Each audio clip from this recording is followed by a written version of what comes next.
Go-Rin no Sho, The Book of Five Rings, by Miyamoto Musashi. Introduction. I have been many years training in the way of strategy, called Ni-Ten Ichi Ryu, and now I think I will explain it in writing for the first time. It is now during the first 10 days of the 10th month in the 20th year of Kanai, 1645. I have climbed Mountain Iwato of Higo in Kyushu to pay homage to heaven, pray to Kwannon, and kneel before Buddha. I am a warrior of Harima Province, Shinmen Musashi no Kami Fujiwara no Geshin, age 60 years.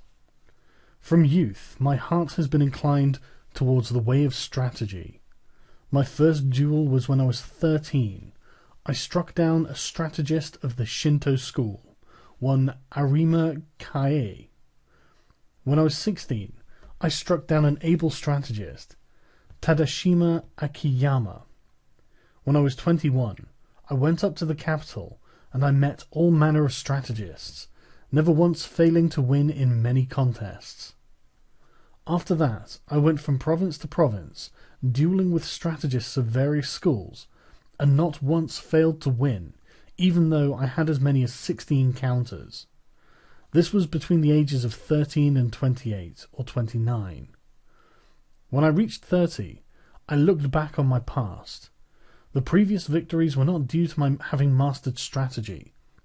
Perhaps it was natural ability, or the order of heaven, or that other schools' strategy was inferior. After that, I studied morning and evening, searching for the principle, and I came to realize the way of strategy when I was 50. Since then, I have lived without following any particular way. Thus, with the virtue of strategy, I practice many arts and abilities, all things with no teacher. To write this book, I did not use the law of Buddha or the teachings of Confucius, neither old war chronicles nor books on martial tactics. I take up my brush to explain the true spirit of this Ichi school, as it is mirrored in the way of heaven and Kwannon. The time is the night of the 10th day of the 10th month, at the hour of the tiger, 3 to 5 a.m. The Book of Earth. Strategy is the craft of the warrior. Commanders must enact the craft, and troopers should know this way. There is no warrior in the world today who really understands the way of strategy. There are various ways. This is the way of salvation by the law of Buddha, the way of Confucius governing by the way of learning, the way of healing as a doctor, as a poet teaching the way of waka, tea, archery, and many arts and skills. Each man practices as he feels inclined. It is said that the warrior's is the twofold way of pen and sword, and he should have a taste for both ways. Even if a man has no natural ability, he can be a warrior by sticking assiduously to both divisions of the way. Generally speaking, the way of the warrior is resolute acceptance of death. Although not only warriors but priests, women, peasants, and lowlier folk have been known to die readily in the cause of duty or out of shame, this is a different thing. The warrior is different in that studying the way of strategy is based on overcoming men. By victory gained in crossing swords with individuals, or in joining battle with large numbers, can we attain power and fame for ourselves or for our Lord. This is the virtue of strategy. The way of strategy. In China and Japan, practitioners of the way have been known as masters of strategy. Warriors must learn this way. Recently, there have been people getting on in the world as strategists, but they are usually just sword fencers. The attendants of the Kashima Kantori shrines of the province of Hitachi received instruction from the gods and made schools based on this teaching, traveling from country to country instructing men. This is a recent meaning of strategy. In olden times, strategy was listed among the 10 abilities and 7 arts as a beneficial practice. It was certainly an art, but as a beneficial practice, it was not limited to sword fencing. The true value of sword fencing cannot be seen within the confines of sword fencing technique. If we look at the world, we see arts for sale. Men use equipment to sell their own selves. As if with the nut and the flower, the nut has to become less than the flower. In this way of strategy, both those teaching and those learning the way are concerned with coloring and showing off their technique, trying to hasten the bloom of the flower. They speak of this dojo and that dojo. They are looking for profit. Someone once said, "Immature strategy is the cause of grief." That was a true saying. There are 4 ways in which men pass through life: as gentlemen, farmers, artisans, and merchants. The way of the farmer, using agricultural instruments, he sees springs through to autumns with an eye on the changes of the season. The second is the way of the merchant. The winemaker obtains his ingredients and puts them to use to make his living. The way of the merchant is always to live by taking profit. This is the way of the merchant. Thirdly, the gentleman warrior, carrying the weaponry of his way. The way of the warrior is to master the virtue of his weapons. So must he not have a little taste for this? Fourthly, the way of the artisan. The way of the carpenter is to become proficient in the use of his tools, first to lay his plans with true measure and then perform his work according to plan. Thus he passes through life. These are the 4 ways of the gentleman, the farmer, the artisan, and the merchant. Comparing the way of the carpenter to strategy. The comparison with carpentry is through the connection with houses. Houses of the nobility, houses of warriors, the 4 houses, ruin of houses, thriving of houses, the style of the house, the tradition of the house, and the name of the house. The carpenter uses a master plan of the building, and the way of strategy is similar in that there is a plan of campaign. If you want to learn the craft of war, ponder over this book. The teacher is as a needle, the disciple is as thread. You must practice constantly. Like the foreman carpenter, the commander must know natural rules, and the rules of the country, and the rules of houses. This is the way of the foreman. The foreman carpenter must know the architectural theory of towers and temples, and the plans of palaces, and must employ men to raise up houses. The way of the foreman carpenter is the same as the way of the commander of a warrior house. In the construction of houses, choice of woods is made. Straight, unknotted timber of good appearance is used for the revealed pillars. Straight timber with small defects is used for the inner pillars. Timber of the finest appearance, even if a little weak, is used for the thresholds, lintels, and doors, and sliding doors, and so on. Good strong timber, though it be gnarled and knotted, can always be used discreetly in construction. Timber which is weak or knotted throughout should be used as scaffolding, and then later for firewood. The foreman carpenter allots his men work according to their ability. Floor layers, makers of sliding doors, thresholds and lintels, ceilings, and so on. Those of poor ability lay the floor joist, and those of lesser ability carve wedges, and do such miscellaneous work. If the foreman knows and deploys his men well, the finished work will be good. The foreman should take into account the abilities and limitations of his men, circulating among them and asking nothing unreasonable. He should know their morale and spirit, and encourage them when necessary. This is the same of the principle of strategy. The way of strategy. Like a trooper, the carpenter sharpens his own tools. He carries his equipment in his toolbox, and works under the direction of his foreman. He makes columns and girders with an axe, shapes floorboards and shelves with a plane. He cuts fine openwork and carvings accurately, giving as excellent a finish as his skill will allow. This is the craft of carpenters. When the carpenter becomes skilled and understands measures, he can become a foreman. The carpenter's attainment is, having tools which will cut well, to make small shrines, writing shelves, tables, paper lanterns, chopping boards, and pot lids. These are the specialities of the carpenter. Things are similar for the trooper. You ought to think deeply about this.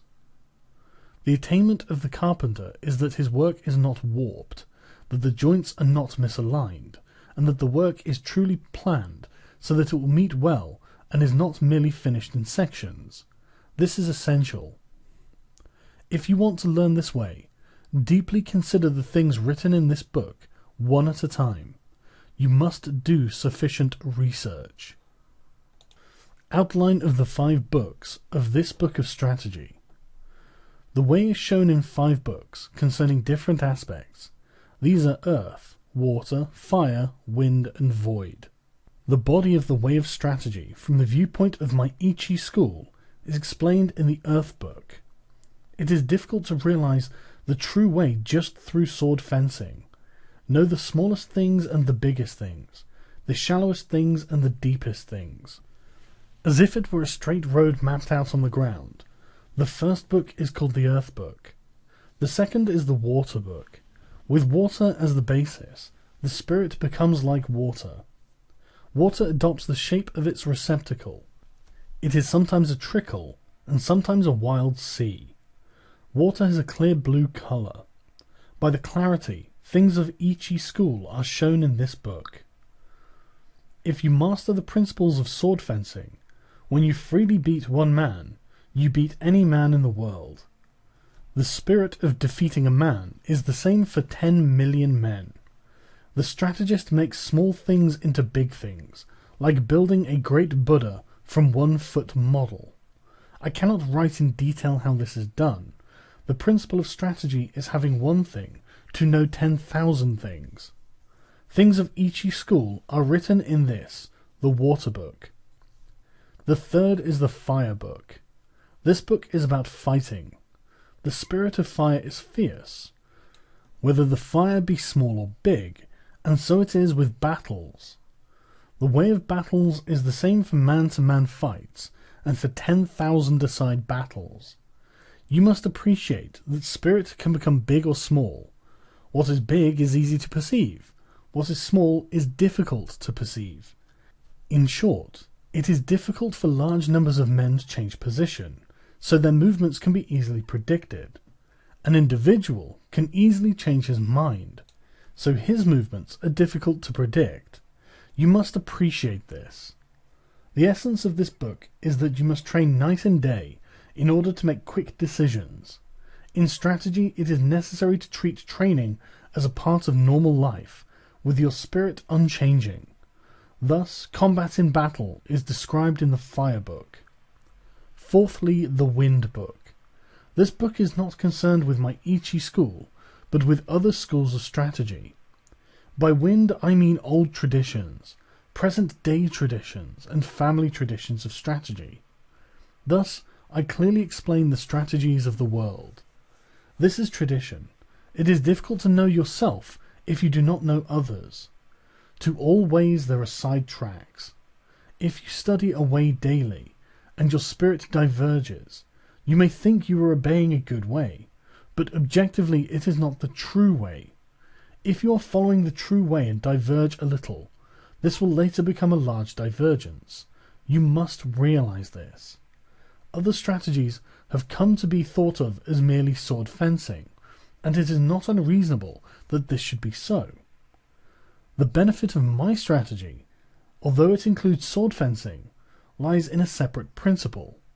I have explained what is commonly meant by strategy in other schools, in the tradition (Wind Book). Fifthly, the Book of the Void. By void I mean that which has no beginning and no end. Attaining this principle means not attaining the principle. The way of strategy is the way of nature. When you appreciate the power of nature, knowing the rhythm of any situation, you will be able to hit the enemy naturally and strike naturally. All of this is the way of the void. I intend to show how to follow the true way according to nature in the Book of the Void. The name Ichi Ryu ni To, one school, two schools. Warriors, both commanders and troopers, carry 2 swords at their belt. In olden times, these were called the long sword and the sword. Now they are known as the sword and the companion sword. Let it suffice to say that in our land, whatever the reason, a warrior carries 2 swords at his belt. It is the way of the warrior.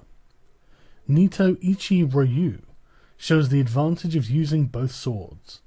The spear and the halberd are both weapons that are carried out of doors. Students of the Ichi school way of strategy should train from the start with the sword and the long sword in either hand. This is the truth.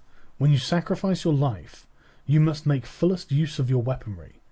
It is false not to do so, and to die with a weapon yet undrawn. If you hold a sword with both hands, it is difficult to wield it freely to left and right, so my method is to carry the sword in one hand. This does not apply to large weapons, such as the spear or halberd, but to swords and companion swords that can be carried in one hand. It is encumbering to hold a sword with both hands when you're on horseback, when running on uneven roads, on swampy ground, muddy rice fields, stony ground, or in a crowd of people. To hold the long sword in both hands is not the true way, for if you carry a bow or spear or other arms in your left hand, you have only one hand free for the long sword. However, when it is difficult to cut an enemy down with one hand, you must use both hands. It is not difficult to wield a sword in one hand. The way to learn this is to train with 2 long swords, one in each hand. It will seem difficult at first, but everything is difficult at first. Bows are difficult to draw, halberds are difficult to wield. As you become accustomed to the bow, so your pull will become stronger. When you become used to wielding the long sword, you will gain the power of the way and wield the sword well. As I will explain in the second book, the Water Book, there is no fast way of wielding the long sword. The long sword should be wielded broadly, and the companion sword closely. This is the first thing to realize. According to this Ichi school, you can win with a long weapon, and yet you can also win with a short weapon. In short, the way of the Ichi school is the spirit of winning, whatever the weapon and whatever the size. It is better to use 2 swords rather than one when you are fighting a crowd, and especially if you want to take a prisoner. These things cannot be explained in detail. From one thing know 10,000 things. When you attain the way of strategy, there will not be one thing you cannot see. You must study hard. The benefits of the 2 characters reading strategy. Masters of the long sword are called strategists. As for other military arts, those who master the bow are called archers. Those who master the spear are called spearmen. Those who master the gun are called marksmen. Those who master the halberd are called halberdiers. But we do not call masters of the way of the long sword long swordsmen, nor do we speak of companion swordsmen, because bows, guns, spears, and halberds are all warriors' equipment. They are certainly part of strategy. To master the virtue of the longsword is to govern the world and oneself. Thus, the longsword is the basis of strategy. The principle is strategy by means of the longsword. If he attains the virtue of the longsword, 1 man can beat 10 men. Just as 1 man can beat 10, so 100 men can beat 1,000, and 1,000 men can beat 10,000. In my strategy, 1 man is the same as 10,000, so this strategy is the complete warrior's craft. The way of the warrior does not include other ways, such as Confucianism, Buddhism, certain traditions, artistic accomplishments, and dancing. But even though these are not part of the way, if you know the way, broadly you will see it in everything. Men must polish their particular way. The benefit of weapons in strategy. There is a time and a place for use of weapons. The best use of the companion sword is in a confined space, or when you are engaged closely with an opponent. The long sword can be used effectively in all situations. The halberd is inferior to the spear on the battlefield. With the spear you can take the initiative. The halberd is defensive. In the hands of 1 or 2 men of equal ability, the spear gives a little extra strength. The spear and halberd both have their uses, but neither is very beneficial in confined spaces. They cannot be used for taking a prisoner. They are essentially weapons for the field. Anyways, if you learn indoor techniques, you will think narrowly and forget the true way. Thus you will have difficulty in actual encounters. The bow is tactically strong at the commencement of battle. However, battles on a moor, as it is possible to shoot quickly from among the spearmen. However, it is unsatisfactory in sieges, or when the enemy is more than 40 yards away. For this reason, there are nowadays few traditional schools of archery, and there is little use nowadays for this kind of skill. From inside fortifications, the gun has no equal among weapons. It is the supreme weapon on the field before the ranks clash. But once the swords are crossed, the gun becomes useless. One of the virtues of the bow is that you can see the arrows in flight and correct your aim accordingly, whereas gunshots cannot be seen. You must appreciate the importance of this. Just as a horse must have endurance and no defects, so it is with weapons. Horses should walk strongly, and swords and companion swords should cut strongly. Spears and halberds must stand up to heavy use. Bows and guns must be sturdy. Weapons should be hardy rather than decorative. You should not have a favourite weapon. To become overfamiliar with one weapon is as much a fault as not knowing it sufficiently well. You should not copy others, but use weapons which you can handle properly. It is bad for commanders and troops to have likes and dislikes. These are things you must learn thoroughly. Timing in strategy. There is timing in everything. Timing in strategy cannot be mastered without a great deal of patience. Timing is important in dancing and pipe or string music, for they are in rhythm only if timing is good. Timing and rhythm are also involved in the military arts, shooting bows and guns and riding horses. In all skills and abilities, there is timing. There is also timing in the void. There is timing in the whole life of the warrior, in his thriving and declining, in his harmony and discord. Similarly, there is timing in the way of the merchant, in the rise and fall of capital. All things entail rising and falling timing. You must be able to discern this. In strategy, there are various timing considerations. From the outset, you must know the applicable timing and inapplicable timing, and from among the large and small things, and the fast and slow timings, find the relevant timing, first seeing the distance timing and the background timing. This is the main thing in strategy. It will be especially important to know the background timing, otherwise your strategy will become uncertain. You will win in battles with the timing in the void, born of the timing of cunning, by knowing the enemy's timing, and this using a timing which the enemy does not expect. All of the 5 books are chiefly concerned with this timing. You must train sufficiently to appreciate all of this. If you practice day and night in the above Ichi school strategy, your spirit will naturally broaden. Thus is a large-scale strategy, and the strategy of hand-to-hand combat propagated in the world. This is recorded for the first time in the 5 books of Earth, Water, Fire and Wind and Void. This is the way for men who want to learn my strategy. Do not think dishonestly. The way is in training. Become acquainted with every art. Know the ways of all professions. Distinguish between gain and loss in worldly matters. Develop intuitive judgment and understanding for everything. Perceive those things which cannot be seen. Pay attention even to trifles. Do nothing which is of no use. It is important to start by setting these broad principles in your heart and train in the way of strategy. If you do not look at these things on a large scale, it will be difficult for you to master strategy. If you learn and attain this strategy, you will never lose, even to 20 or 30 enemies. More than anything, to start with, you must set your heart on strategy and earnestly stick to the way.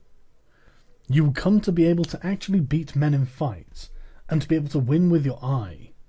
Also, by training, you will be able to freely control your own body, conquer men with your body, and with sufficient training, you will be able to beat 10 men with your spirit. When you have reached this point, will it not mean that you are invincible? Moreover, in large-scale strategy, the superior man will manage many subordinates dexterously, bear himself correctly, govern the country and foster its people, thus preserving the ruler's discipline. If there is a way involving the spirit of not being defeated to help oneself and gain honor, it is the way of strategy. The second year of Shōhō, 1645. The 5th month, the 12th day. The Water Book. The spirit of Ni-Ten Ichi school of strategy is based on water, and this water book explains the method of victory as the long sword form of the Ichi school. Language does not extend to explaining the way in detail, but it can be grasped intuitively. Study this book, read a word, then ponder on it. If you interpret the meaning loosely, you will mistake the way. The principles of strategy are written down here in terms of single combat, but you must think broadly so that you attain an understanding for 10,000-a-side battles. Strategy is different from other things, in that if you mistake the way even a little, you will become bewildered and fall into bad ways. If you merely read this book, you will not reach the way of strategy. Absorb the things written in this book. Do not just read, memorize, or imitate, but so that you may realize the principle from within your own heart, study hard to absorb these things into your body. Spiritual bearing in strategy. In strategy, your spiritual bearing must not be any different from normal. Both in fighting and in everyday life, you should be determined through calm. Meet the situation without tenseness, yet not recklessly. Your spirit settled, yet unbiased. Even when your spirit is calm, do not let your body relax. And when your body is relaxed, do not let your spirit slacken. Do not let your spirit be influenced by your body, or your body influenced by your spirit. Be neither insufficiently spirited, nor overly spirited. An elevated spirit is weak, and a low spirit is weak. Do not let the enemy see your spirit. Small people must be completely familiar with the spirit of large people, and large people must be familiar with the spirit of small people. Whatever your size, do not be misled by the reactions of your own body. With your spirit open and unconstricted, look at things from a high point of view. You must cultivate your wisdom and spirit. Polish your wisdom. Learn public justice. Distinguish between good and evil. Study the ways of different arts one by one. When you cannot be deceived by men, you will have realized the wisdom of strategy. The wisdom of strategy is different from other things. On the battlefield, even when you are hard-pressed, you should ceaselessly research the principles of strategy so that you can develop a steady spirit. Stance in strategy. Adopt a stance with the head erect, neither hanging down nor looking up, nor twisted. Your forehead and the space between your eyes should not be wrinkled. Do not roll your eyes or allow them to blink, but slightly narrow them. With your features composed, keep the line of your nose straight, with a feeling of slightly flaring your nostrils. Hold the line of the rear of your neck straight. Instill vigor into your hairline, and in the same way from the shoulders down through your entire body.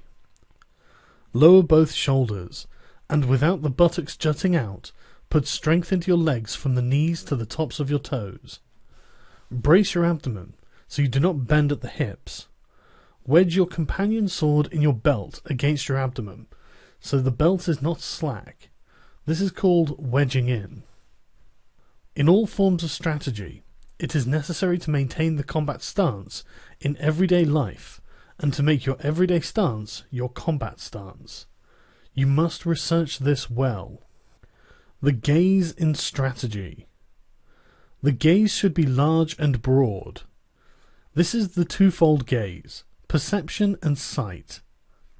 Perception is strong and sight is weak. In strategy, it is important to see distant things as if they were close, and to take a distanced view of close things.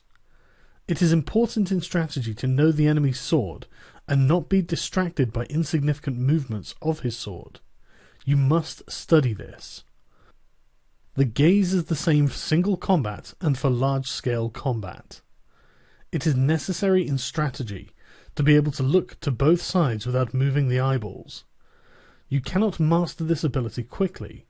Learn what is written here. Use this gaze in everyday life, and do not vary it, whatever happens. Holding the longsword. Grip the longsword with a rather floating feeling in your thumb and forefinger, with the middle finger neither tight nor slack, and with the last two fingers tight. It is bad to have play in your hands. When you take up the sword, you must feel intent on cutting the enemy. As you cut an enemy, you must not change your grip, and your hands must not cower. When you dash the enemy's sword aside, or ward it off, or force it down, you must slightly change the feeling in your thumb and forefinger. Above all, you must be intent on cutting the enemy in the way you grip your sword. The grip for combat and for sword testing is the same. There is no such thing as a man-cutting grip. Generally, I dislike fixedness in both long swords and hands. Fixedness means a dead hand. Pliability is a living hand. You must bear this in mind. Footwork. With the tips of your toes somewhat floating, tread firmly with your heels. Whether you move fast or slow, with large or small steps, your feet must always move as in normal walking. I dislike the three walking methods known as jumping foot, floating foot, and fixed steps. So-called yin-yang foot is important to the way. Yin-yang foot means not moving only one foot. It means moving your feet left-right and right-left when cutting, withdrawing, or warding off a cut. You should not move one foot preferentially. The 5 attitudes. The 5 attitudes are upper, middle, lower, right side, and left side. These are the 5. Although attitude has these 5 dimensions, the one purpose of them all is to cut the enemy. There are none but these 5 attitudes. Whatever attitude you are in, do not be conscious of making the attitude. Think only of cutting. Your attitude should be large or small, according to the situation. Upper, lower, and middle attitudes are decisive. Left side and right side attitudes are fluid. Left and right attitudes should be used if there is an obstruction overhead or to one side. The decision to use left or right depends on the place. The essence of the way is this. To understand attitude, you must thoroughly understand the middle attitude. The middle attitude is the heart of the attitudes. If we look at a strategy on a broad scale, the middle attitude is the seat of the commander, with the other 4 attitudes following the commander. You must appreciate this. The way of the longsword. Knowing the way of the longsword means we can wield with 2 fingers the sword we usually carry. If we know the path of the sword well, we can wield it easily. If you try to wield the longsword quickly, you will mistake the way. To wield the longsword well, you must wield it calmly. If you try to wield it quickly, like a folding fan or a short sword, you will err by using short sword chopping. You cannot cut a man with a long sword using this method. When you have cut downwards with the long sword, lift it straight upwards. When you cut sideways, return the sword along the sideways path. Return the sword in a reasonable way, always stretching the elbows broadly. Wield the sword strongly. This is the way of the sword. If you learn to use the 5 approaches of my strategy, you will be able to wield a sword well. You must train constantly. The 5 approaches. The first approach is the middle attitude. Confront the enemy with the point of your sword against his face. When he attacks, dash his sword to the right and ride it. Or, when the enemy attacks, deflect the point of his sword by hitting downwards. Keep your long sword where it is, and as the enemy renews the attack, cut his arms from below. This is the first method. The 5 approaches are this kind of thing. You must train repeatedly using a longsword in order to learn them. When you master my way of the long sword, you will be able to control any attack the enemy makes. I assure you, there are no attitudes other than the 5 attitudes of the longsword of Ni-To. In the second approach with the longsword, from the upper attitude, cut the enemy just as he attacks. If the enemy evades the cut, keep your sword where it is, and, scooping from below, cut him as he renews the attack. It is possible to repeat the cut from here. In this method, there are various changes in timing and spirit. You will be able to understand this by training in the Ichi school. You will always win with the 5 longsword methods. You must train repeatedly.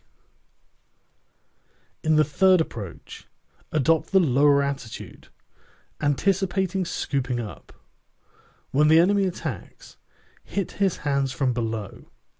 As you do so, he may try to hit your sword down. If this is the case, cut his upper arms horizontally with a feeling of crossing. This means that from the lower attitudes, you hit the enemy at the instant that he attacks.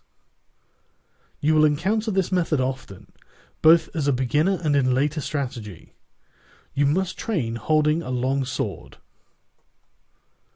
In the fourth approach, adopt the left side attitude. As the enemy attacks, hit his hands from below. If, as you hit his hands, he attempts to dash down your sword, with the feeling of hitting his hands, parry the path of his long sword and cut across from above your shoulder. This is the way of the long sword. Through this method you win by parrying the line of the enemy's attack. You must study this. In the fifth approach, the sword is in the right side attitude. In accordance with the enemy's attack, cross your sword from below at the side to the upper attitude, then cut straight from above. This method is essential for knowing the way of the longsword well. If you can use this method, you can freely wield a heavy long sword. I cannot describe in detail how to use these 5 approaches. You must become well acquainted with my In Harmony with the Longsword way, learn large-scale timing, and understand the enemy's longsword, and become used to the 5 approaches from the outset. You will always win by using these 5 methods, with various timing considerations discerning the enemy's spirit. You must consider all of this carefully. The Attitude No Attitude teaching. Attitude No Attitude means there is no need for what are known as long sword attitudes. Even so, attitudes exist as the 5 ways of holding the long sword. However you hold the sword, it must be in such a way that it is easy to cut the enemy well, in accordance with the situation, the place, and your relation to the enemy. From the upper attitude, as your spirit lessens, you can adopt the middle attitude, and from the middle attitude you can raise the sword a little in your technique and adopt the upper attitude. From the lower attitude you can raise the sword a little and adopt the middle attitudes as the occasion demands. According to the situation, if you turn your sword from either the left side or the right side attitude towards the center, the middle or lower attitude results. The principle of this is called existing attitude, non-existing attitude. The primary thing when you take a sword in your hands is your intention to cut the enemy, whatever the means. Whenever you parry, hit, spring, strike, or touch the enemy's cutting sword, you must cut the enemy in the same movement. It is essential to attain this. If you think only of hitting, springing, striking, or touching the enemy, you will not be able to actually cut him. More than anything, you must be thinking of carrying your movement through to cutting him. You must thoroughly research this. Attitude in strategy on a larger scale is called battle array. Such attitudes are all for winning battles. Fixed formation is bad. Study this well. To hit the enemy in one timing. In one timing means, when you have closed with the enemy, to hit him as quickly and directly as possible, without moving your body or settling your spirit, while you see that he is still undecided. The timing of hitting before the enemy decides to withdraw, break, or hit. This is called one timing. You must train to achieve this timing, to be able to hit in the timing of an instant. The abdomen timing of 2. When you attack and the enemy quickly retreats, as you see him tense, you must feint a cut. Then, as he relaxes, follow up and hit him. This is the abdomen timing of 2.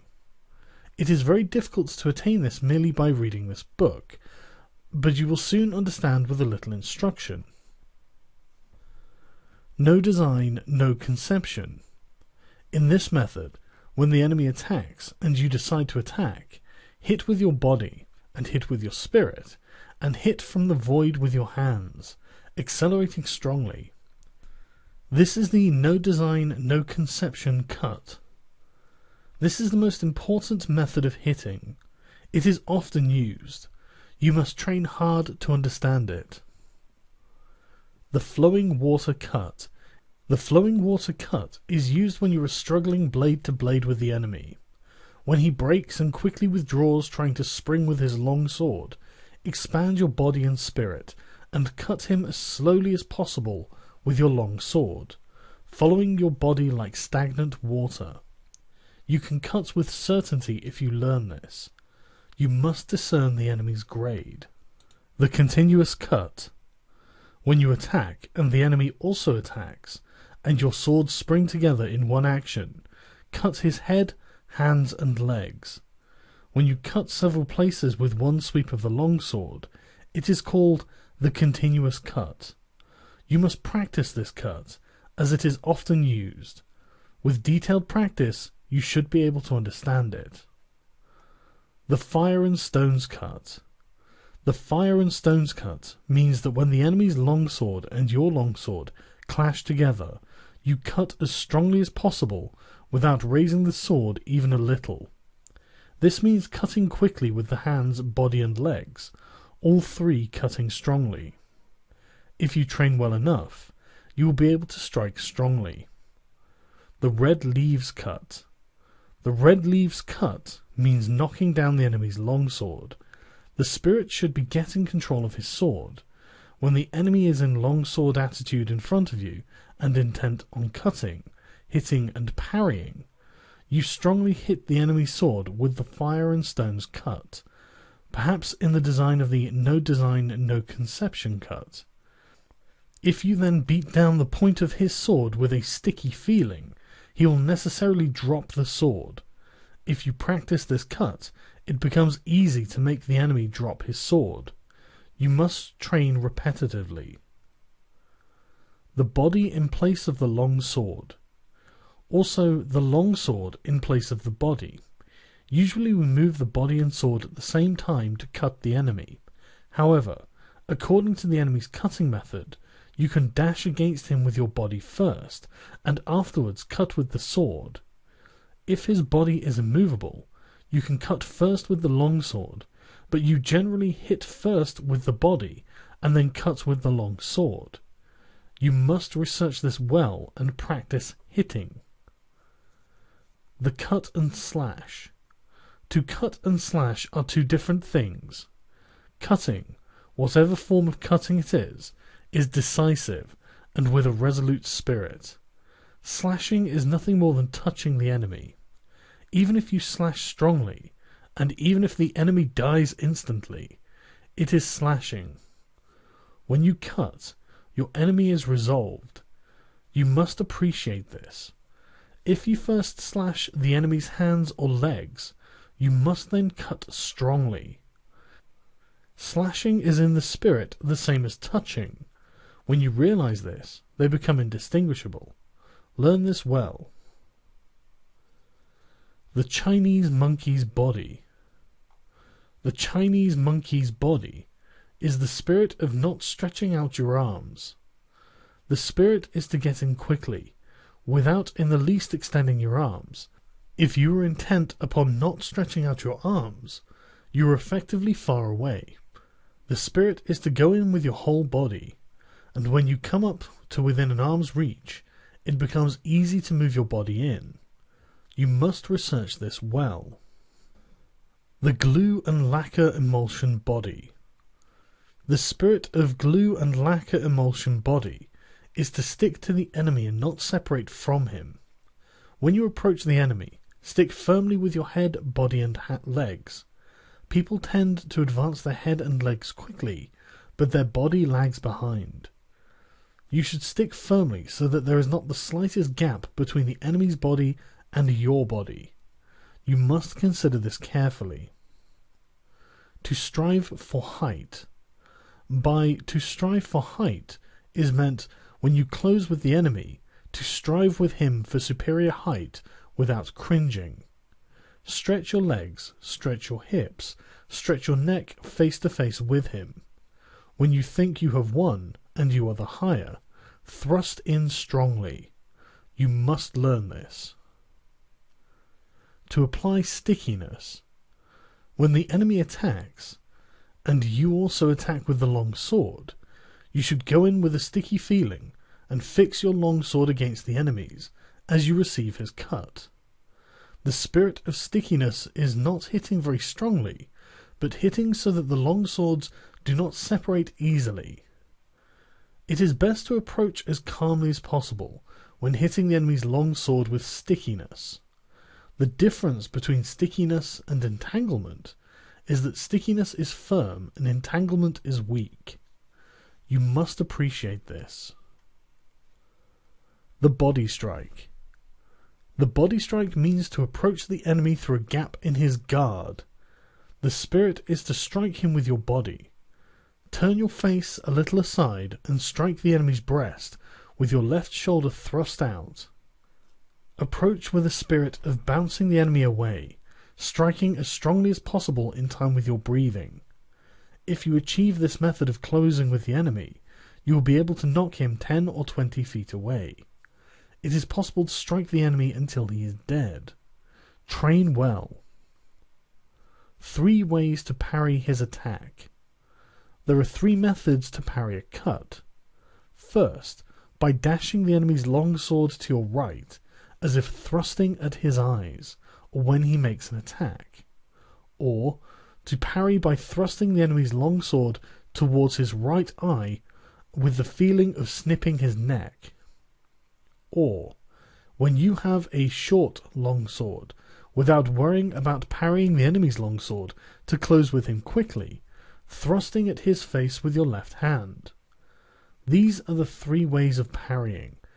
You must bear in mind that you can always clench your left hand and thrust at the enemy's face with your fist. For this it is necessary to train well. To stab at the face. To stab at the face means that when you are in a confrontation with the enemy, that your spirit is intent on stabbing at his face, following the line of the blades with the point of your longsword. If you are intent on stabbing at his face and body will become rideable. When the enemy becomes rideable, there are various opportunities for winning. You must concentrate on this.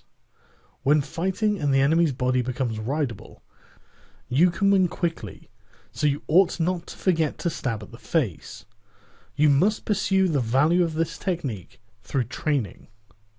To stab at the heart. To stab at the heart means, when fighting, and there are obstructions above or to the sides, and wherever it is difficult to cut, to thrust at the enemy. You must stab at the enemy's breast without letting the point of your longsword waver, showing the enemy the ridge of the blade square on, and with the spirit of deflecting his longsword. The spirit of this principle is often useful when we become tired or for some reason our longsword will not cut. You must understand the application of this method. To scold, tut tut. Scold means that when the enemy tries to countercut you as an attack, you countercut again from below as if thrusting at him, trying to hold him down. With very quick timing you cut, scolding the enemy, thrust up, tut, and cut, tut. This timing is encountered time and time again in an exchange of blows. The way to scold tut-tut is to time the cut simultaneously with raising your longsword as if to thrust the enemy. You must learn this through repetitive practice. The smacking parry. By smacking parry, it is meant that when you clash swords with the enemy, you meet his attacking cut on your longsword with a T-dum rhythm, smacking his sword and cutting him.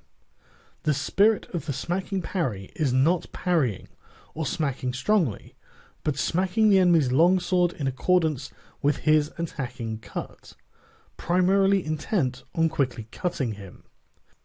If you understand the timing of smacking, however hard your longswords clash together, your sword point will not be knocked back even a little. You must research sufficiently to realize this. There are many enemies. There are many enemies applies when you are fighting one against many. Draw both sword and companion sword, and assume a wide-stretched left and right attitude. The spirit is to chase the enemies around from side to side, even though they come from all four directions. Observe their attacking order, and go to meet first those who attack first. Sweep your eyes around broadly, carefully examining the attacking order, and cut left and right alternately with your swords. Waiting is bad. Always quickly reassume your attitudes to both sides. Cut the enemies down as they advance, crushing them in the direction from which they attack. Whatever you do, you must drive the enemy together, as if tying a line of fishes, and when they are seen to be piled up, cut them down strongly without giving them room to move. The advantage when coming to blows. You can know how to win through strategy with the longsword, but it cannot be clearly explained in writing. You must practice diligently in order to understand how to win. Oral tradition. The true way of strategy is revealed in the longsword. One cut. You can win with certainty with the spirit of one cut. It is difficult to attain this if you do not learn strategy well. If you train well in this way, strategy will come from your heart, and you will be able to win at will. You must train diligently. Direct communication. The spirit of direct communication is how the true way of the Nito Ichi school is received and handed down. Oral tradition. Teach your body strategy. Recorded in the above book is an outline of the Ichi school sword fighting. To learn how to win with the longsword in strategy, first learn the 5 approaches and the 5 attitudes, and absorb the way of the longsword naturally in your body. You must understand spirit and timing, handle the longsword naturally, and move your body and legs in harmony with your spirit. Whether beating one man or two, you will then know the values of strategy. Study the contents of this book. Taking one item at a time and through fighting with enemies, you will gradually come to know the principle of the way. Deliberately, with a patient spirit, absorb the virtue of all of this, from time to time raising your hand in combat. Maintain this spirit whenever you cross swords with an enemy. Step by step, walk the 1,000-mile road. Study strategy over the years, and achieve the spirit of the warrior. Today is victory over yourself of yesterday. Tomorrow is your victory over lesser men. Next, in order to beat more skillful men, train according to this book, not allowing your heart to be swayed along a sidetrack. Even if you kill an enemy, if it is not based on what you have learned, it is not the true way. If you attain this way of victory, then you will be able to beat several tens of men. What remains is sword fighting ability, which you can attain in battles and duels.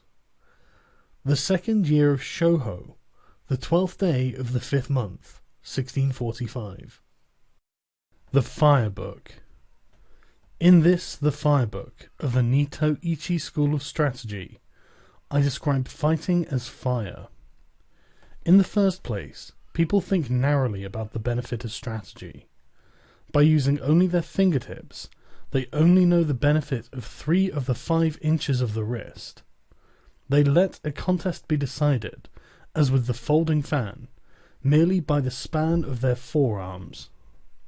They specialize in the small matter of dexterity, learning such trifles as hand and leg movements with the bamboo practice sword. In my strategy, the training for killing enemies is by the way of many contests, fighting for survival, discovering the meaning of life and death, learning the way of the sword, judging the strength of attacks and understanding the way of the edge and the ridge of the sword. You cannot profit from small techniques, particularly when full armor is worn. My way of strategy is the sure method to win when fighting for your life, 1 man against 5 or 10. There is nothing wrong with the principle 1 man can beat 10, so 1,000 men can beat 10,000. You must research this. Of course, you cannot assemble 1,000 or 10,000 men for everyday training, but you can become a master of strategy by training alone with a sword, so that you can understand the enemy's strategies, his strength and resources, and come to appreciate how to apply strategy to beat 10,000 enemies. Any man who wants to master the essence of my strategy must research diligently, training morning and evening. Thus he can polish his skill, become free from self, and realize extraordinary ability. He will come to possess miraculous power. This is the practical result of strategy. Depending on the place. Examine your environment. Stand in the sun, that is, take up an attitude with the sun behind you. If the situation does not allow this, you must try to keep the sun on your right side. In buildings, you must stand with the entrance behind you or on your right. Make sure that your rear is unobstructed, and make sure there is free space on your left, your right side being occupied with your sword attitude. At night, if the enemy can be seen, keep the fire behind you and the entrance to your right, and otherwise take up your attitude as above. You must look down on the enemy and take up your attitude on slightly higher places. For example, the camisa in a house is thought of as a high place. When the fight comes, always endeavour to chase the enemy around to your left side. Chase him towards awkward places, and try to keep him with his back to awkward places. When the enemy gets into an inconvenient position, do not let him look around, but conscientiously chase him around and pin him down. In houses, chase the enemy into the thresholds, lintels, doors, verandas, pillars, and so on, again not letting him see his situation. Always chase the enemy into bad footholds, obstacles at the side, and so on, using the virtues of the place to establish predominant positions from which to fight. You must research and train diligently in this. The 3 methods to forestall the enemy. The first is to forestall him by attacking. This is called ken no sen, to set him up. Another method is to forestall him as he attacks. This is called tai no sen, to wait for the initiative. The other method is when you and the enemy attack together. This is called tai no sen, to accompany him and forestall him. There are no methods of taking the lead other than these 3, because you can win quickly by taking the lead. It is one of the most important things in strategy. There are several things involved in taking the lead. You must make the best of the situation, see through the enemy's spirit, so that you grasp his strategy and defeat him. It is impossible to write about this in detail. The first ken no sen. When you decide to attack, keep calm and dash in quickly, forestalling the enemy, or you can advance seemingly strongly, but with a reserved spirit, forestalling him with the reserve. Alternately, advance with as strong a spirit as possible, and when you reach the enemy, move with your feet a little quicker than normal, unsettling him and overwhelming him sharply. Or, with your spirit calm, attack with a feeling of constantly crushing the enemy, from first to last. The spirit is to win in the depths of the enemy. These are all Ken no Sen. The second Tai no Sen.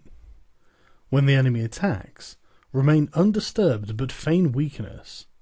As the enemy reaches you, suddenly move away, indicating that you intend to jump aside, then dash in, attacking strongly as soon as you see the enemy relax. This is one way. Or, as the enemy attacks, attack more strongly, taking advantage of the resulting disorder in his timing to win. This is the Tai no Sen principle. The third Tai no Sen. When the enemy makes a quick attack, you must attack him strongly and calmly. Aim for his weak point as he draws near, and strongly defeat him. Or, if the enemy attacks calmly, you must observe his movement and, with your body floating, join in with his movements as he draws near. Move quickly and cut him strongly. This is Tai no Sen. These things cannot be clearly explained in words. You must research what is written here. In these three ways of forestalling, you must judge the situation. This does not mean that you always attack first, but if the enemy attacks first, you can lead him around. In strategy, you have effectively won when you forestall the enemy, so you must train well to attain this. To hold down a pillow. To hold down a pillow means not allowing the enemy's head to rise. In contests of strategy, it is bad to be led about by the enemy. You must always be able to lead the enemy about. Obviously, the enemy will also be thinking of doing this, but he cannot forestall you if you do not allow him to come out. In strategy, you must stop the enemy as he attempts to cut. You must push down his thrust and throw off his hold when he tries to grapple. This is the meaning of to hold down a pillow. When you have grasped this principle, whatever the enemy tries to bring about in the fight, you will see in advance and suppress it. The spirit is to check his attack at the syllable at, when he jumps to check his advance at the syllable ju, and check his cut at ku. The important thing in strategy is to suppress the enemy's useful actions, but allow his useless actions. However, doing this alone is defensive. First you must act according to the way, suppress the enemy's techniques, foiling his plans, and thence command him directly. When you can do this, you will be a master of strategy. You must train well and research holding down a pillow. Crossing at a ford. Crossing at a ford means, for example, crossing the sea at a strait, or crossing over at 100 miles of broad sea at a crossing place. I believe this crossing at a ford occurs often in a man's lifetime. It means setting sail even though your friends stay in harbour, knowing the route, knowing the soundness of your ship, and the favour of the wind that day. When the conditions are all met, and there is perhaps a favourable wind or a tailwind, then set sail. If the wind changes within a few miles of your destination, you must row across the remaining distance without sail. If you attain this spirit, it applies to everyday life. You must always think of crossing at a ford. In strategy, it is also important to cross at a ford. Discern the enemy's capability and, knowing your own strong points, cross the ford at the advantageous place, as a good captain crosses a sea route. If you succeed in crossing at the best place, you may take your ease. To cross at a ford means to attack at the enemy's weak point, and put yourself in an advantageous position. This is how to win in large-scale strategy. The spirit of crossing at a ford is necessary in both large and small-scale strategy. You must research this well. To know the times. To know the times means to know the enemy's disposition in battle. Is it flourishing or waning? By observing the spirit of the enemy's men and getting the best position, you can work out the enemy's disposition and move your men accordingly. You can win through this principle of strategy, fighting from a position of advantage.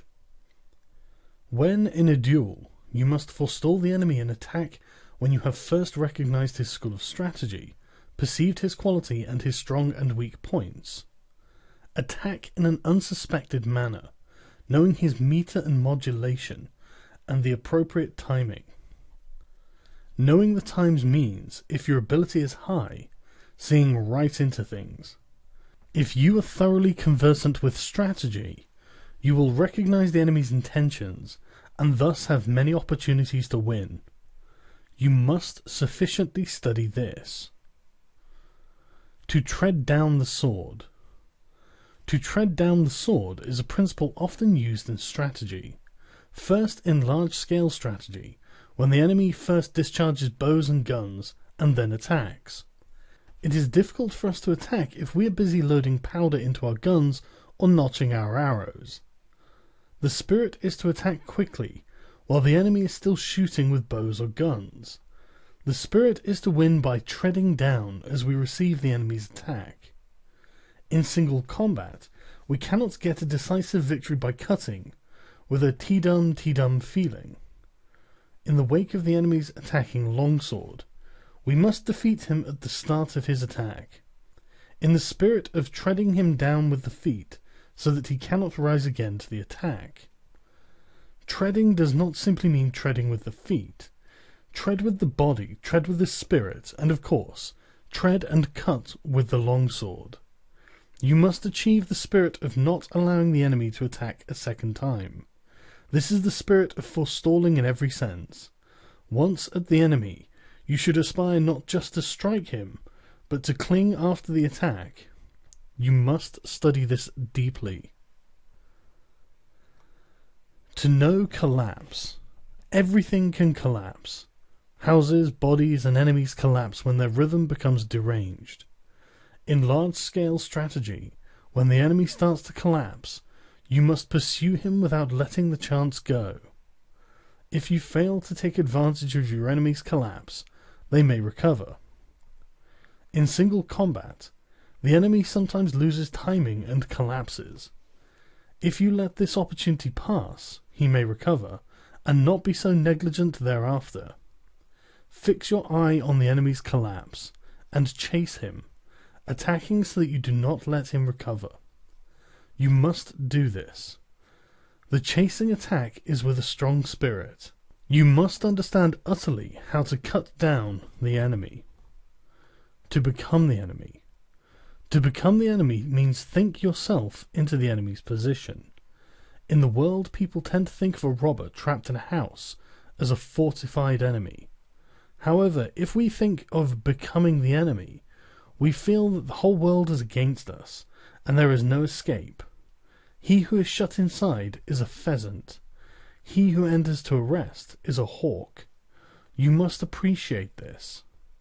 In large-scale strategy, people are always under the impression that the enemy is strong, and so tend to become cautious.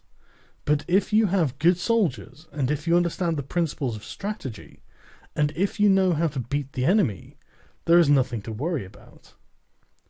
In single combat, also, you must put yourself in the enemy's position. If you think, here is a master of the way, who knows the principles of strategy, then you will surely lose. You must consider this deeply. To release four hands. To release four hands is used when you and the enemy are contending with the same spirit, and the issue cannot be decided. Abandon this spirit and win through an alternative resource. In large-scale strategy, when there is a four hands spirit, do not give up. It is man's existence. Immediately throw away this spirit and win with a technique the enemy does not expect. In single combat also, when we think we have fallen into the four hands situation, we must defeat the enemy by changing our mind and applying a suitable technique according to his condition. You must be able to judge this. To move the shade. To move the shade is used when you cannot see the enemy's spirit. In large-scale strategy, when you cannot see the enemy's position, indicate that you are about to attack strongly to discover his resources. It is easy then to defeat him with a different method once you see his resources. In single combat, if the enemy takes up a rear or side attitude of the longsword so that you cannot see his intention, make a feint attack, and the enemy will show his longsword, thinking he sees your spirit. Benefiting from what you are shown, you can win with certainty. If you are negligent, you will miss the timing. Research this well. To hold down a shadow. Holding down a shadow is used when you can see the enemy's attacking spirit. In large-scale strategy, when the enemy embarks on an attack, if you make a show of strongly suppressing his technique, he will change his mind. Then, altering your spirit, defeat him by forestalling him with a void spirit. Or, in single combat, hold down the enemy's strong intention with suitable timing, and defeat him by forestalling him with this timing. You must study this well. To pass on. Many things are said to be passed on. Sleepiness can be passed on, and yawning can be passed on. Time can also be passed on. In large-scale strategy, when the enemy is agitated and shows an inclination to rush, do not mind in the least. Make a complete show of calmness, and the enemy will be taken by this and become relaxed. When you see that this spirit has been passed on, you can bring about the enemy's defeat by attacking strongly with a void spirit. In single combat, you can win by relaxing your body and spirit, then, catching on the moment the enemy relaxes, attack strongly and quickly, forestalling him. What is known as getting someone drunk is similar to this.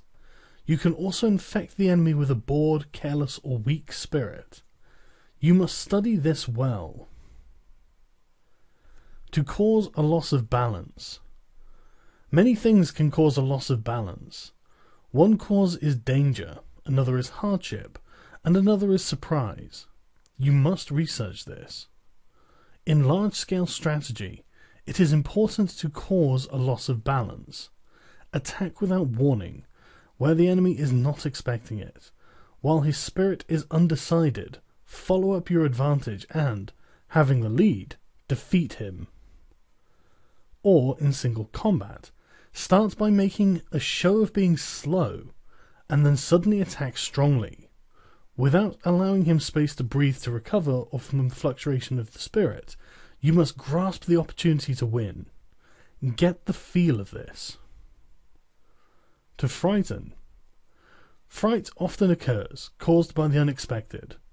In large-scale strategy, you can frighten the enemy not by what you present to their eyes, but by shouting, by making a small force seem large, or by threatening them from the flank without warning. All of these things frighten. You can win by making best use of the enemy's frightened rhythm. In single combat, also, you must use the advantage of taking the enemy unawares by frightening him with your body, longsword, or voice to defeat him. You should research this well. To soak in. When you have come to grips and are striving together with the enemy, and you realize that you cannot advance, you soak in and become one with the enemy. You can win by applying a suitable technique while you are mutually entangled. In battles involving large numbers, as well as in fights with small numbers, you can often win decisively with the advantage of knowing how to soak into the enemy, whereas when you draw apart, you would lose the chance to win. Research this well. To injure the corners. It is difficult to move strong things by pushing directly. so you should injure the corners. In large-scale strategy, it is beneficial to strike at the corners of an enemy's force. If the corners are overthrown, the spirit of the whole body will be overthrown. To defeat the enemy, you must follow up the attack when the corners have fallen. In single combat, it is easy to win once the enemy collapses. This happens when you injure the corners of his body and weaken him. It is important to know how to do this, so you must research this deeply. To throw into confusion. This means making the enemy lose resolve. In large-scale strategy, we can use your troops to confuse the enemy on the field. Observing the enemy's spirit, we can make him think here, there, like that, like this, slow, fast. Victory is certain when the enemy is caught up in a rhythm that confuses his spirit. In single combat, we can confuse the enemy by attacking with varied techniques when the chance arises, feint a thrust or a cut, or make the enemy think you are going too close to him. When he is confused, you can easily win. This is the essence of fighting, and you must research it deeply. The three shouts. The three shouts are divided thus: before, during, and after. Shout according to the situation. The voice is a thing of life. We shout against fires and so on, against the wind and the waves. The voice shows energy. In large-scale strategy, at the start of the battle, we shout as loudly as possible. During the fight, the voice is low-pitched, shouting out as we attack. After the contest, we shout in the wake of our victory. These are the three shouts. In single combat, we make as if to cut and shout "A" at the same time to disturb the enemy. Then in the wake of our shout, we cut with the longsword. We shout after we have cut down the enemy. This is to announce victory. This is called Sen Go no Ko, before and after voice. We do not shout simultaneously with flourishing the longsword. We shout during the fight to get into rhythm. Research this deeply. To mingle.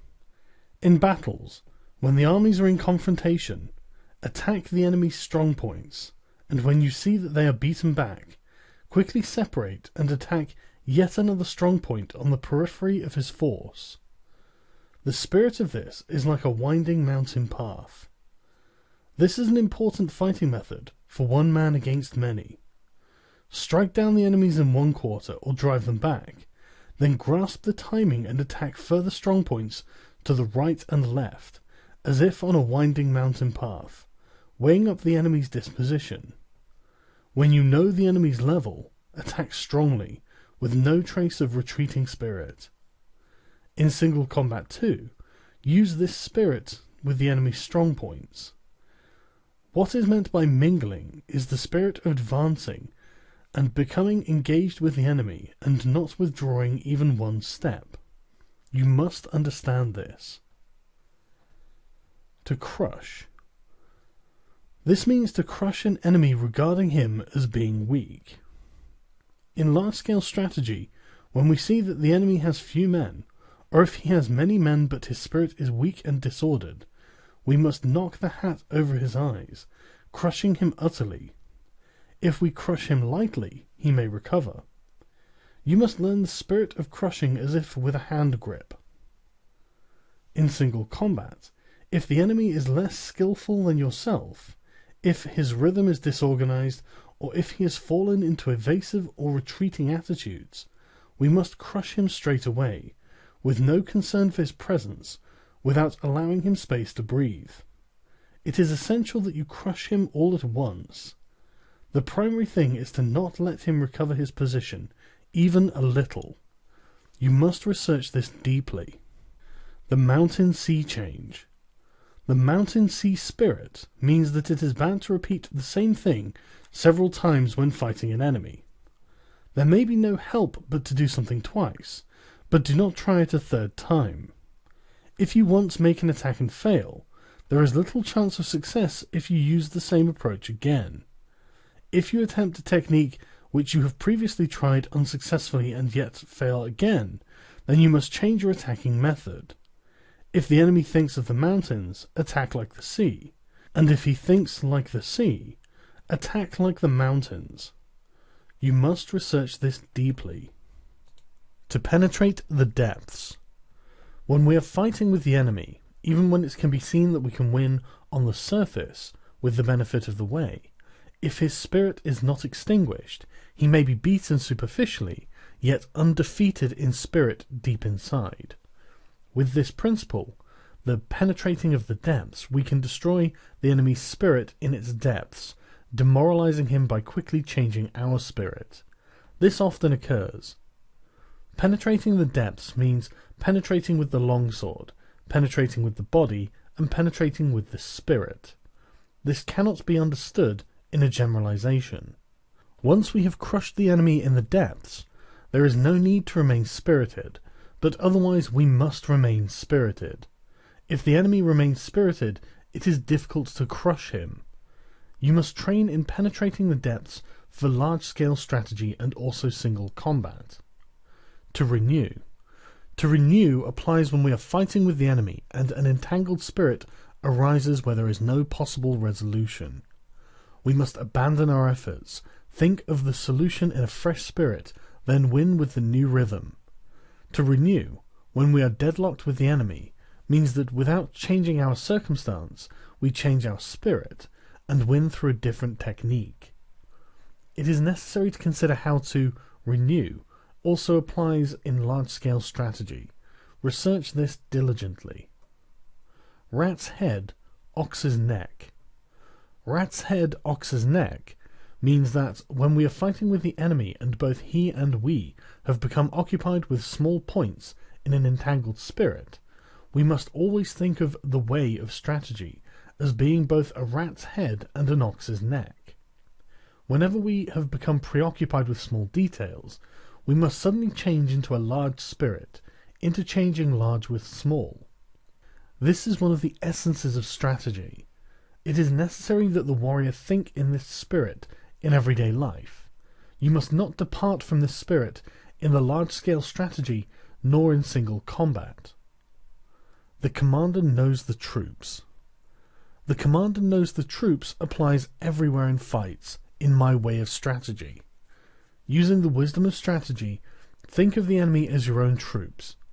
When you think in this way, you can move him at will and will be able to chase him around. You become the general, and the enemy becomes your troops. You must master this. To let go the hilt. There are various kinds of spirit involved in letting go the hilt. There is the spirit of winning without a sword. There is also the spirit of holding the longsword but not winning. The various methods cannot be expressed in writing. You must train well. The body of a rock. When you have mastered the way of strategy, you can suddenly make your body like a rock, and 10,000 things cannot touch you. This is the body of a rock. You will not be moved. Oral tradition.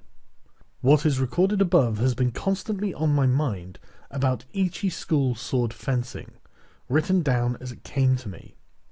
This is the first time I have written about my technique, and the order of things is a bit confused. It is difficult to express it clearly. This book is a spiritual guide for the man who wishes to learn the way. My heart has been inclined to the way of strategy from my youth onwards. I have devoted myself to training my hand, tempering my body, and attaining my many spiritual attitudes of sword fencing. If we watch men of other schools discussing theory and concentrating on techniques with the hands, even though they seem skillful to watch, they have not the slightest true spirit. Of course, men who study in this way think they are training the body and spirit, but it is an obstacle to the true way, and its bad influence remains forever. Thus, the true way of strategy is becoming decadent and dying out. The true way of sword fencing is the craft of defeating the enemy in a fight, and nothing other than this. If you attain and adhere to the wisdom of my strategy, you need never doubt that you will win. The 2nd year of Shouho, the 5th month, the 12th day, 1645. The Wind Book. In strategy you must know the ways of other schools, and so I have written about various other traditions of strategy in the Wind Book. Without knowledge of the ways of other schools, it is difficult to understand the essence of my Ichi school. Looking at other schools, we find that some specialize in techniques of strength using extra long swords. Some schools study the way of the short sword, known as the kodachi. Some schools teach dexterity in large numbers of sword techniques, teaching attitudes of the sword as the surface and the way as the interior. That none of these are the true way I show clearly in the interior of this book, all the vices and virtues and rights and wrongs. My Ichi school is different. Other schools make accomplishments of their means of livelihood, growing flowers and decoratively colouring articles in order to sell them. This is definitely not the way of strategy.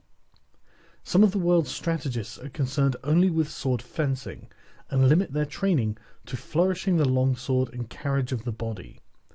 But is dexterity alone sufficient to win? This is not the essence of the way. I have recorded the unsatisfactory points of the other schools one by one in this book.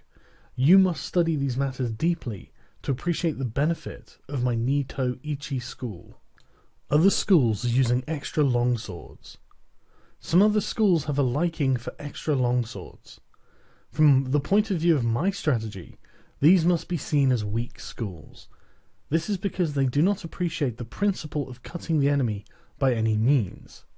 Their preference is for the extra long sword, and, relying on the virtue of its length, they think to defeat the enemy from a distance. In this world it is said, 1 inch gives the hand advantage, but these are the idle words of one who does not know strategy. It shows the inferior strategy of a weak spirit, that men would be dependent on the length of their sword, fighting from a distance, without the benefit of strategy. I expect that there is a case for the school in question liking extra long swords, as a part of its doctrine, but as we compare this with real life, it is unreasonable. Surely we need not necessarily be defeated if we are using a long sword, and we have no long sword. It is difficult for these people to cut the enemy when at close quarters, because of the length of the long sword. The blade path is large, so the long sword is an encumbrance, and they are at a disadvantage compared to the man armed with a short companion sword. From olden times it has been said, "Great and small go together," so do not unconditionally dislike extra long swords. What I dislike is the inclination towards the long sword.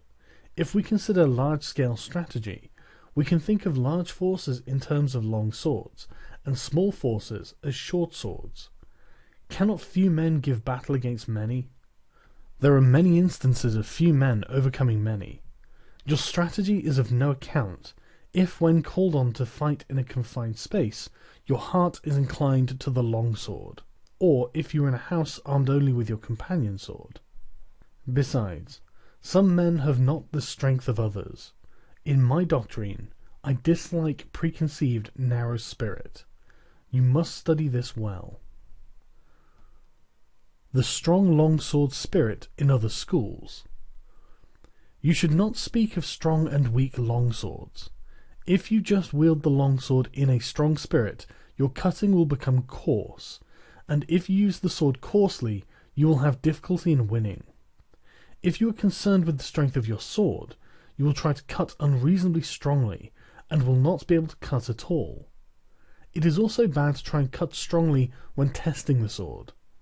Whenever you cross swords with an enemy, you must not think of him either cutting strongly or weakly, just think of cutting and killing him. Be intent solely on killing the enemy. Do not try to cut strongly, and, of course, do not think of cutting weakly. You should only be concerned with killing the enemy. If you rely on strength, when you hit the enemy's sword, you will inevitably hit too hard. If you do this, your own sword will be carried along as a result. Thus the saying, "the strongest hand wins," has no meaning. In large-scale strategy, if you have a strong army and are relying on strength to win, but the enemy also has a strong army, the battle will be fierce. This is the same for both sides. Without the correct principle, the fight cannot be won. The spirit of my school is to win through the wisdom of strategy, paying no attention to trifles. Study this well. Use of the shorter longsword in other schools. Using a shorter longsword is not the true way to win. In ancient times, tachi and katana meant long and short swords. Men of superior strength in the world can wield even a long sword lightly, so there is no case for their liking the short sword. They can also make use of the length of spears and halberds. Some men use a shorter longsword with the intention of jumping in and stabbing the enemy at the unguarded moment when he flourishes his sword. This inclination is bad. To aim for the enemy's unguarded moment is completely defensive and undesirable at close quarters with the enemy. Furthermore, you cannot use the method of jumping inside his defense with a short sword if there are many enemies. Some men think that if they go against many enemies with a shorter sword, they can unrestrictedly frisk around, cutting in sweeps, but they have to parry cuts continuously, and eventually become entangled with the enemy. This is inconsistent with the true way of strategy. The sure way to win, thus, is to chase the enemy around in a confusing manner, causing him to jump aside, with your body held strongly and straight. The same principle applies to large-scale strategy. The essence of strategy is to fall upon the enemy in large numbers, and to bring about his speedy downfall. By their study of strategy, people of the world get used to countering, evading, and retreating as the normal thing. They become set in this habit, so can easily be paraded around by the enemy. The way of strategy is straight and true. You must chase the enemy around, and make him obey your spirit. Other schools with many methods of using the long sword. I think it is held in other schools that there are many methods of using the long sword in order to gain admiration of beginners. This is selling the way. It is a vile spirit in strategy. The reason for this is that to deliberate over many ways of cutting down a man is an error. To start with, killing is not the way of mankind. Killing is the same for people who know about fighting and for those who do not. It is the same for women or children, and there are not many different methods. We can speak of different tactics, such as stabbing and mowing down, but none other than these. Anyway, cutting down the enemy is the way of strategy, and there is no need for many refinements of it. Even so, according to the place, your longsword may be obstructed above or to the sides, so that you need to hold your sword in such a manner that it can be used. There are 5 methods in 5 directions. Methods apart from these 5, hand twisting, body bending, jumping out, and so on to cut the enemy, they are not the true way of strategy. In order to cut the enemy, you must not make twisting or bending cuts. This is completely useless. In my strategy, I bear my spirit and body straight, and cause the enemy to twist and bend. The necessary spirit is to win by attacking the enemy when his spirit is warped. You must study this well. Use of attitudes of the long swords in other schools. Placing a great deal of importance on the attitudes of the long sword is a mistaken way of thinking. What is known in the world as attitude applies when there is no enemy. The reason is that this has been a precedent since ancient times, that there should be no such thing as this is the modern way to do it, dueling. You must force the enemy into inconvenient situations. Attitudes are for situations in which you are not to be moved, that is, for garrisoning castles, battle array, and so on, showing the spirit of not being moved even by a strong assault. In the way of dueling, however, you must always be intent upon taking the lead and attacking. Attitude is the spirit of awaiting an attack. You must appreciate this. In duels of strategy, you must move the opponent's attitude. Attack where his spirit is lax, throw him into confusion, irritate and terrify him. Take advantage of the enemy's rhythm when he is unsettled and you can win. I dislike the defensive spirit known as attitude. Therefore, in my way, there is something called attitude no attitude. In large-scale strategy, we deploy our troops for battle bearing in mind our strength, observing the enemy's numbers, and noting the details of the battlefield. This is at the start of the battle. The spirit of attacking is completely different from the spirit of being attacked. Bearing an attack well, with a strong attitude, and parrying the enemy's attack well, is like making a wall of spears and halberds. When you attack the enemy, your spirit must go to the extent of pulling the stakes out of a wall and using them as spears and halberds. You must examine this well. Fixing the eyes in other schools. Some schools maintain that the eyes should be fixed on the enemy's longsword. Some schools fix the eye on the hands. Some fix the eyes on the face, and some fix the eyes on the feet, and so on. If you fix the eyes on these places, your spirit can become confused, and your strategy thwarted. I will explain this in detail. Footballers do not fix their eyes on the ball, but by good play on the field, they can perform well. When you become accustomed to something, you are not limited to the use of your eyes.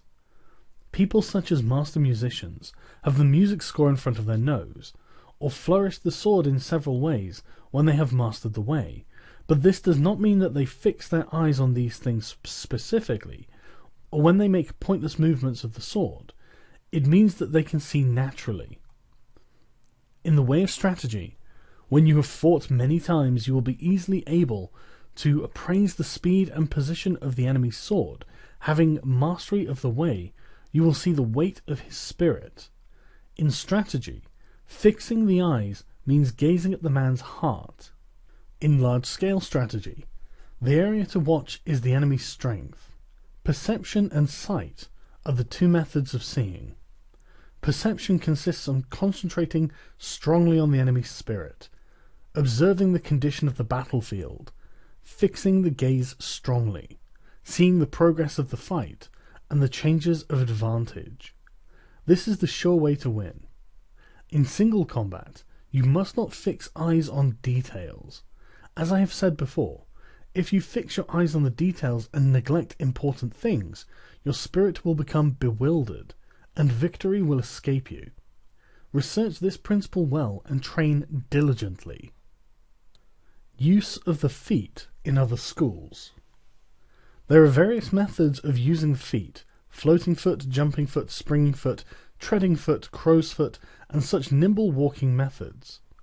From the point of view of my strategy, these are all unsatisfactory. I dislike floating foot because the feet always tend to float during the fight. The way must be trod firmly. Neither do I like jumping foot, because it encourages the habit of jumping, and a jumpy spirit. However much you jump, there is no real justification for it, so jumping is bad. Springing foot causes a springing spirit, which is indecisive. Treading foot is a waiting method, and I especially dislike it.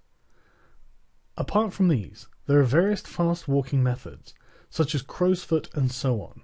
Sometimes, however, you may encounter the enemy on marshland, swampy ground, river valley, stony ground, or narrow roads, in which situations you cannot jump or move your feet quickly. In my strategy, the footwork does not change. I always walk as I usually do in the street. You must never lose control of your feet. According to the enemy's rhythm, move fast or slowly, adjusting your body not too little and not too much. Carrying the feet is important, also in large-scale strategy. This is because if you attack quickly and thoughtlessly without knowing the enemy's spirit, your rhythm will become deranged, and you will not be able to win. Or, if you advance too slowly, you will not be able to take advantage of the enemy's disorder, and the opportunity to win will escape, and you will not be able to finish the fight quickly. You must win by seizing upon the enemy's disorder and derangement, and by not according him even a little hope of recovery. Practice this well. Speed in other schools. Speed is not part of the true way of strategy. Speed implies that things seem fast or slow, according to whether or not they are in rhythm. Whatever the way, the master of strategy does not appear fast. Some people can walk as fast as 100 or 120 miles in a day, but this does not mean they run continuously from morning till night. Unpracticed runners may seem to have been running all day, but their performance is poor. In the way of dance, accomplished performers can sing while dancing, but when beginners try this, they slow down and their spirit becomes busy. The old pine tree melody, beaten on a leather drum, is tranquil, but when beginners try this, they slow down and their spirit becomes busy. Very skillful people can manage a fast rhythm, but it is bad to beat hurriedly. If you try to beat too quickly, you will get out of time. Of course, slowness is bad. Really skillful people never get out of time, and are always deliberate, and never appear busy. From this example, the principle can be seen. What is known as speed is especially bad in the way of strategy. The reason for this is that, depending on the place, marsh or swamp and so on, it may not be possible to move the body and legs together quickly. Still less will you be able to cut quickly if you have a long sword in this situation. If you try to cut quickly, as if using a fan or short sword, you will not actually cut even a little. You must appreciate this. In large-scale strategy also, a fast, busy spirit is undesirable. The spirit must be that of holding down a pillow, when you will not even be a little late. When your opponent is hurrying recklessly, you must act contrarily, and keep calm. You must not be influenced by the opponent. Train diligently to attain this spirit. Interior and surface in other schools. There is no interior nor surface in strategy. The artistic accomplishments usually claim inner meaning and secret tradition, and interior and gait, but in combat there is no such thing as fighting on the surface, or cutting with the interior. When I teach my way, I first teach by training in techniques which are easy for the pupil to understand, a doctrine which is easy to understand. I gradually endeavour to explain the deep principle, points which it is hardly possible to comprehend according to the pupil's progress.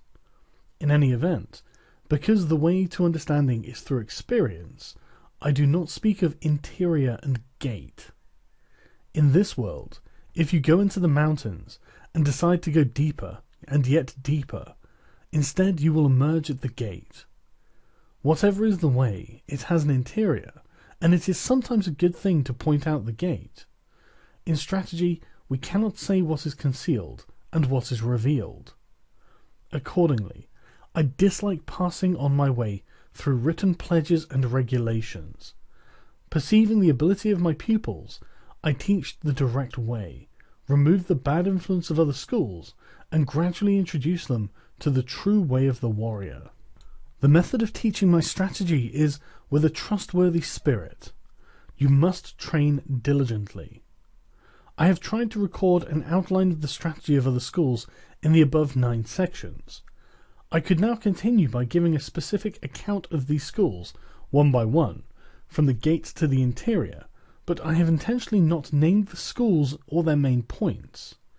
The reason for this is that different branches of schools give different interpretation of the doctrines. Inasmuch as men's opinions differ, so there must be differing ideas on the same matter. Thus, no one man's conception is valid for any school.